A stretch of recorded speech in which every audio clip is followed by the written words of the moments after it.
want to talk about something that's going to be difficult to talk about for a number of reasons, but let me just first say that I was recently formally diagnosed with ADHD, and I know there's a lot of stigma around that diagnosis, and a lot of people, believe that it doesn't even exist, but let me tell you, it does exist.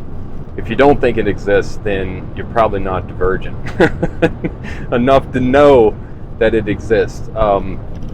So, as I'm talking, you'll notice I stutter some and pause and those kind of things. It's because whatever I'm saying in words, the quantity of my thoughts doubles or triples it. It just racing.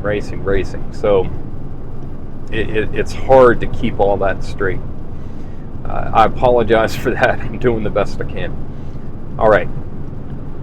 The reason that this topic is so difficult to talk about, and we are just going to scratch the surface, I mean just the bare tip of the iceberg, is because spirituality as a whole is extremely complex. And I don't think nuanced may be a better word. It's not complex in an intellectual way. It's complex in that if you ever think that you have everything figured out, then you're probably blind at that point. I get very uncomfortable with spiritual groups that are clearly overly confident because, I don't think the divine purposely made spirituality difficult to comprehend, but I think there's a couple things going on. One is that,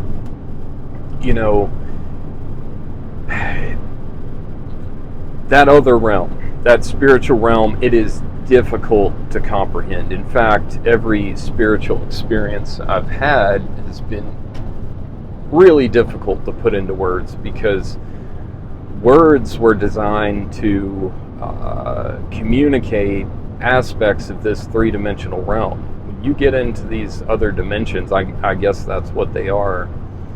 There are no words. There are no words for that light. There's no words for the presence. There's no words for the colors and the way they can even make sounds. There is no words for how you can encounter someone and their thoughts. It's like all communication is spiritual, like telepathic or something. And it's a weird place, okay? Bizarre. And so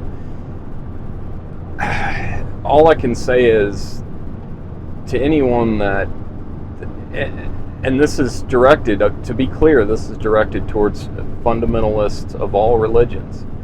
When you get in this attitude that you have it figured out and you're going to heaven and everyone else is going to burn in hell, I'll say that your spiritual experiences are probably extremely narrow. I just don't see how you can come to a conclusion like that after traveling the spiritual world.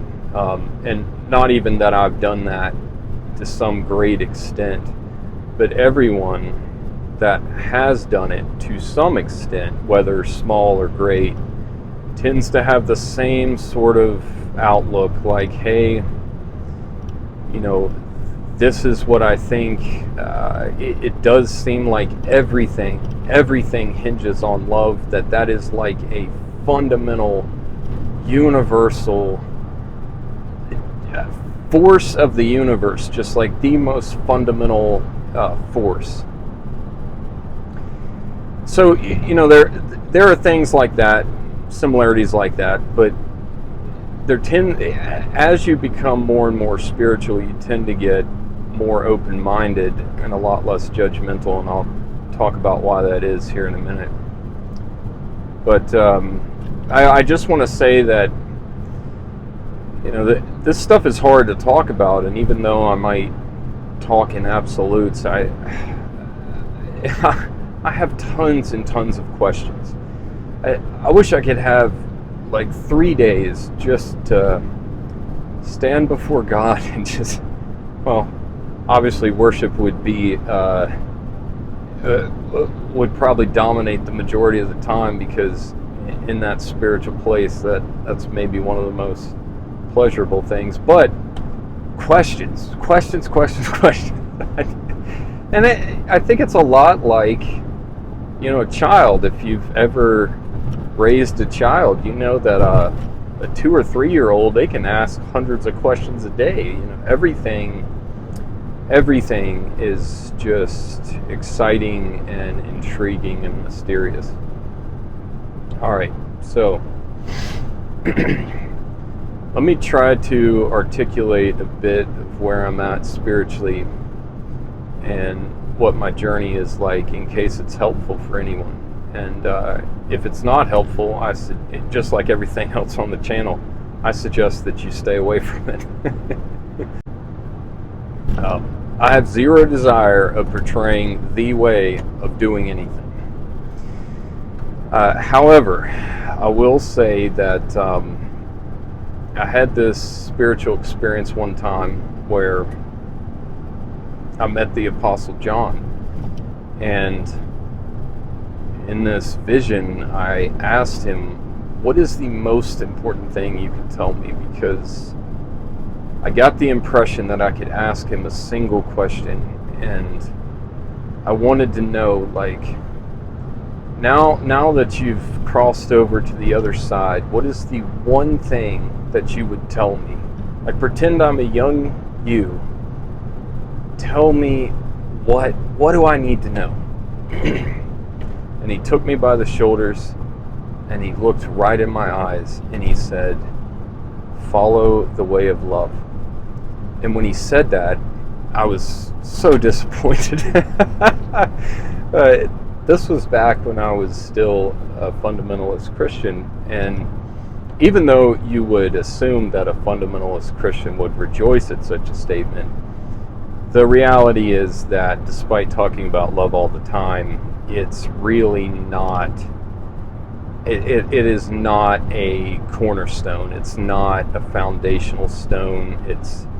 It's something that is talked about, I think, to, at least in the versions I've been familiar with, it's something that's talked about just to balance some of the brutality of judgment. Okay? And it's talked about also because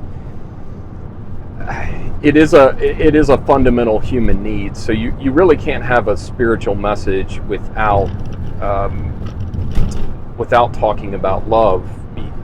Otherwise, it has no appeal. So there's a lot of driving force to make that theme a major theme, even if the doctrines and things just completely shred it. Okay, and by the way, I am not anti-Christian. There are all types and versions of Christianity. In fact, if I get to it, I'm going to talk about a Messianic Jew that really influenced my ideas. Just a wonderful, wonderful Christian person. So, anyways, where was I? Yes. So, John took me by the arms. He said, follow the way of love. And I was disappointed because it just seemed too cliche and too simple. But I have thought about that phrase thousands and thousands, tens of thousands of times since that happened. And every year that goes by, I see that is such an important statement, is to follow the way of love. Because if you really want to get down to the essence of what it means to follow Christ, I'll get into that in a minute, but let me just say, if you want to get into the essence of what it means to follow Jesus Christ, it means that you follow the way of love. If you really want to boil down his teachings to just one thing, it's that love fulfills the law. And that really the beating heart of the divine, like the lifeblood of spirituality, is love. Like, that is that is literally the spiritual force that awakens and quickens and draws you in and opens up experiences. It's the key. It is possibly the master key to the kingdom, even though there are many other keys as well. All right, so you'll notice that even despite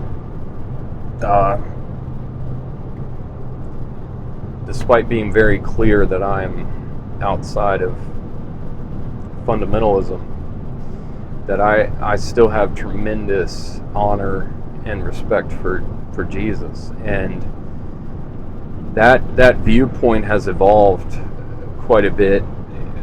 When I first got out of Christianity, I left everything behind. I actually completely lost my spirituality completely. I just left it altogether. That's a whole nother story. But when it came back ridiculously strong, much stronger than it was before, way stronger. And over time, the admiration and the position of Christ changed as well. At first, I considered him just another teacher, which is true to an extent. But as I really began looking into it, I believe he's the avatar, to use a term, a term from, I don't know what religion that is exactly. If I had multiple lifetimes, or if I could not sleep and stay up all night, I think I would love to just read every religious text ever written. They're so fascinating. I mean, so fascinating. The divine pattern is seen everywhere, and that's what David meant by the whole earth is full of your glory, not only in creation, but all over the place. The divine has broke through into this dimension and made itself known in some form or another. Now, what do we say about imperfect art pieces, such as other religious thinkers and all of those things? Well, art is art.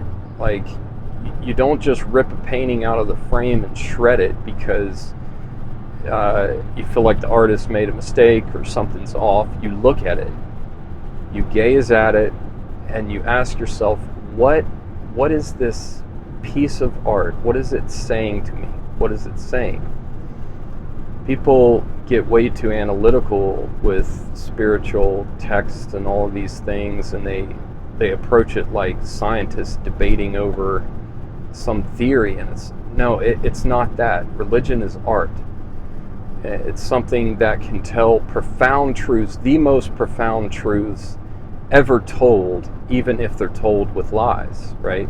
Because look at the Starry Night.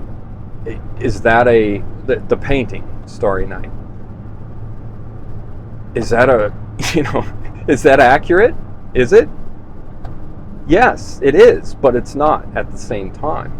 That's not a real starry night, but people have been gazing at that starry night for centuries and centuries, and just been perplexed by the feel behind it. And I'm convinced that spiritual things are so deep, so profoundly deep, that the only way to really communicate them is through myths and legends, that form of art. And it doesn't mean that there's no literal truth involved. If you look at the painting Starry Night, you recognize that it is a starry night. It's not a Picasso, right? It's not just randomness. There is something to it, but there are aspects that are exaggerated in one form or another to help you really grasp the depths of what is trying to be communicated. So, let's see. I'm trying to make all this coherent. It's a lot to keep track of. All right. So, Buddha, for example, and a lot of these other teachers, I see that there is so much divine revelation coming forward. However, when you really look at Christ, like as a person, even if you want to take a purely historical perspective, like a Bart Ehrman perspective, he's undoubtedly, in my opinion, the most beautiful person that has ever set foot on the earth, ever. Even from a purely historical perspective, he was just unusual. Unusual. I mean, every wave that came up against that rock just split in half. He unmovable, unshakable, and all of the historical evidence suggests that he actually was crucified. Now, a lot of doctrine has been derived from that. Some of it I agree with, some of it I don't. But one thing that I firmly believe, I had another experience when I was, this was either shortly before or shortly after I was burnt at the stake inside of Christianity. I mean, just mauled in the most evil way. I lost everything. All my friends. I lost money. I lost. It was brutal, a brutal witch hunt in which I was completely exterminated, and that was part of me losing my spirituality. Is I got burnt to ashes. I mean, ashes. That's another story for another day. But I had this vision where I was like a child, and in my hand I had a seed, and I walked up to God portrayed as a father, and he knelt down in front of me, and he looked at me just deep in the eyes, and I began weeping, and I dropped this seed into the ground, and I'm weeping because I said, this seed is dead. I dropped it into the ground, and he looked at me, and he basically said this: no seed that you drop in my ground will die. He said, you think it's dead because you can't see it anymore. And he promised me that he would, in time, cause that seed to grow. And he was faithful and promised that. And one thing I want to be clear with is, I'll use genders like he and stuff like that, but gender is a biological term.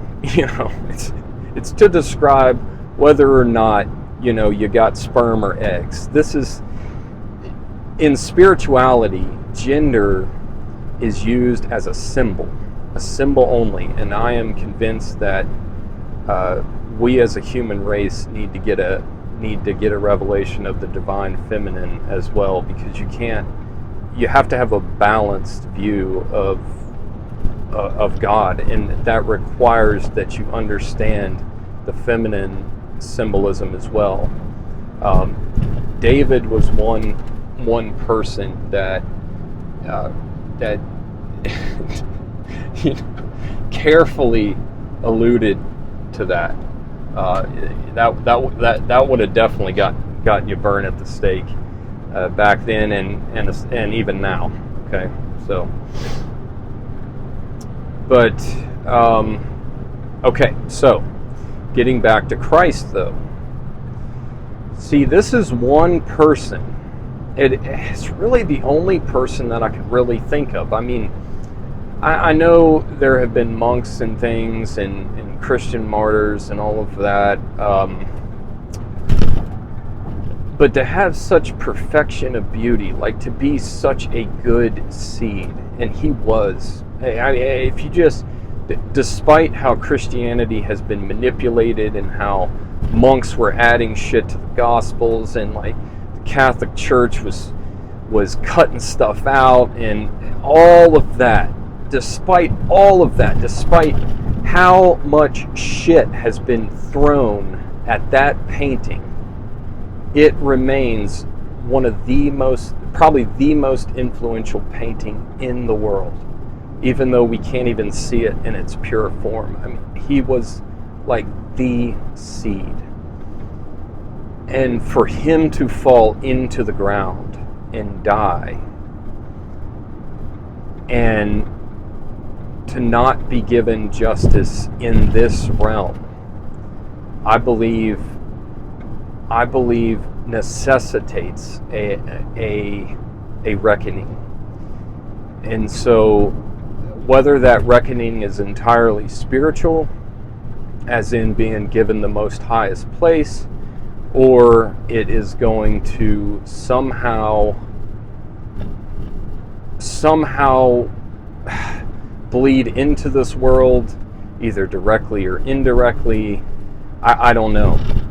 But I do believe that any seed that is sown into the divine, into that ground which is love, will not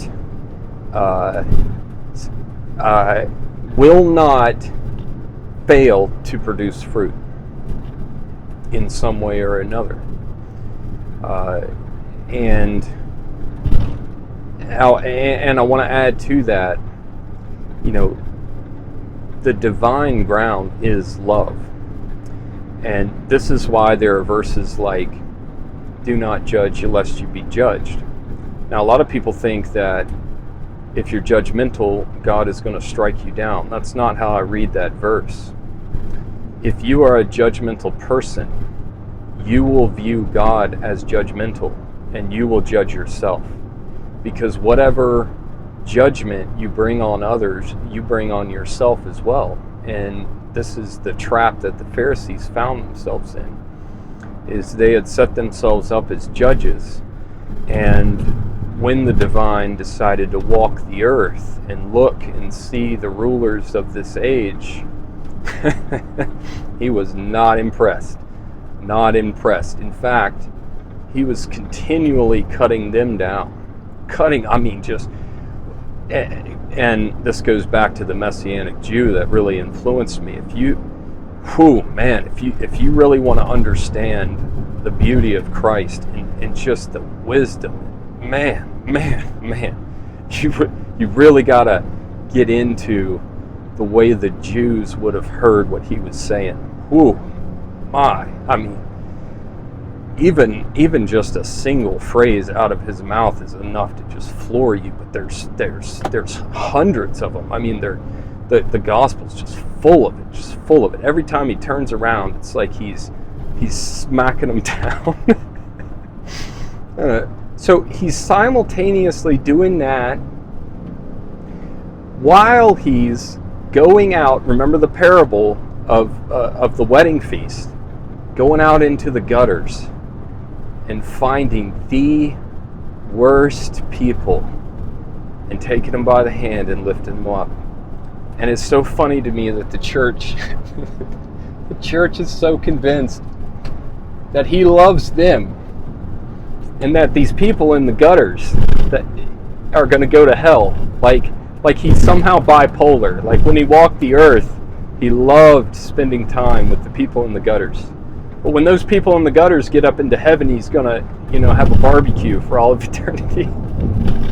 No, it's not going to work that way. I'm convinced. Hey, that's my opinion. Take it or leave it. It's not an absolute. I'm not 100% confident about anything. But that's what I've seen. So this ground that you sow into, it is love. You invest in that.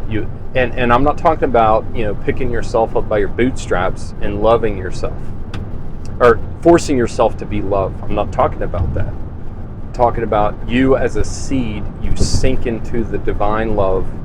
That's what grace is, and you will grow in that ground. There is no other ground in which you can grow, really grow. You really want to have the fruits of the Spirit, you have to be planted in love.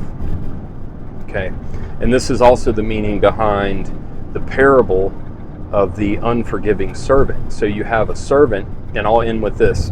You have a servant that goes before the king, i.e. God, and he's forgiven a debt, a large debt. So the king is merciful. Now the servant goes out and finds one of his servants that owes him a small debt and chokes him. Throws him in jail. He does all this horrible stuff, and the king finds out and deals out swift, painful justice. And what I believe that story is really saying is that if you are a person that receives divine grace, like, there's two ways that can go. Because when this servant was before the king, what would he have been like? He would have been weeping, overwhelmed, like, wow, this king, because back then kings didn't forgive debts. Let me tell you, it was a brutal world back then, buddy. I mean, you're too far in debt, you're liable to lose some arms, legs, maybe everything. So this servant kneeling before the king would have been overwhelmed with grace, and that's how most people start. And then they get up and they leave the palace and they forget that they started in grace. They forget that all is forgiven all the time, always. And that's a whole nother doctrine to get into. It has nothing to do with alleviating personal responsibility, because here's the truth. If you want to diverge into another way besides the way of love, you will experience pain. You really will. It's just like in nature. If you decide to run down a hill all goofy, you're going to break your leg, right? If you decide to jump out of a tree, you're going to break your leg. These are just spiritual laws that are in place. They're just there. Like, this is not God. This is not God like killing people. That's a lot like electricity. Do it right and you'll live. Do it wrong and you'll die. Just as simple as that. It's not really a judgment. It's just the way it is. Don't paddle upstream, right? So this servant gets out and falls from grace, loses that, begins to choke another servant, and then that servant ends up in hell. When you really look at it, like in hell. And I am convinced that if you want to be in hell in this life, and I really believe that this world here is hell. It is hell because the limits of this world necessitate suffering. And there's very good reasons for this world having limits. That's a whole nother topic. But it's the limits of this three-dimensional realm that necessitate. It is mandatory that suffering takes place on this plane. 100% always will be that way, always will be that way. That's why Jesus said the poor is always with you. There's always going to be suffering. And we don't need to get into that right now, but yeah, so if you want to be in hell, then diverge off that way of love, start choking people, use your spirituality to beat people. Another like tidbit in this parable is that the only reason that this arrogant religious servant was able to choke this other poor servant is because the king had forgiven him. So he actually used the mercy and the divine way and the divine light to choke another person. If the divine had not forgiven him, he would have been imprisoned right there on the spot. So there's a lot of lessons in that too, when you look into these religious systems that are based on power and control, all with the lifeblood of fear. That's the beating heart of any religion or cult that is centered on power and control. The king is powerful. The king has control. No one else No one else needs that power and control. No one else. And Jesus was the perfect example of that. He didn't come fighting the Romans. He didn't, he stood up for the Pharisees. He stood up to the Pharisees in as much as was necessary to free the common man. But mostly they were picking fights with him. Besides, I say that, but let me just say that I wouldn't say picking fights, but he did things to tear down that system on purpose. Like, why do you think he healed people on the Sabbath? Why do you think he did that? Now, first of all, he was under authority, and that's what, and that's really how you walk out this way of love, is under authority. That is the most beautiful position you can ever hold spiritually, because it allows you to know this one thing, that God, whatever was meant for evil, like my wife just tore her Achilles, and just the dread of that on her right leg, couldn't drive. I've been playing mom and dad. It's been intense, very intense. But what was meant for evil, God worked for good. 110%. So many blessings fell out of heaven that I couldn't even contain them. Couldn't even keep up. I mean, I like to journal, but I just straight up cannot keep up. It just seems like the floodgates have opened. And we're also in a time where, and there's a lot of people feeling this way right now, that the veil is very thin. Very thin. The spiritual veil. I'm going to tell you right now, if you want to make some spiritual progress, be at peace. Don't strive. The divine, look, trees grow slowly. They grow very slowly.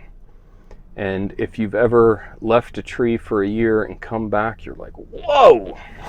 Or better yet, you see a tree in your front yard and nothing impressive. Look at it every day. But then you look at an old picture from like a year ago and you're like, oh my gosh. That's how spiritual growth is. Do not ever get focused on growth. That will take you down a wrong road of striving, which is power and control. But if right now, you want to awaken that divine life force inside of you, now is a great time to do it. And just start very, very small, little meditations. I don't recommend any book or anything. Whatever resonates with you, whatever speaks that way of love, follow that way of love. Now's a great time to do it. And I'm convinced that Jesus is the top stone in the pyramid. And whether that resonates with you or not, find a teacher that does. But if you really want to understand the divine archetype, look into that life of Christ. Look into the way he treated people that the church, the Pharisees, trampled under their foot every day. That's the divine. You want to know the divine heart? Look at Christ. If you ever get into Christianity and you find anything other than Christ, you're not in Christianity anymore. You're in a man-made religion, something that was set up as an idol. An idol is basically, it is worshiping the physical, which is all of those things I'm talking about, power and control, all of that. It is worshiping the physical over the spiritual. You want to get out of idolatry, stay in the spirit. Right? Woo! That was a lot of tangents, man. I hope that was coherent. Anyways, I gotta go. Thanks for watching.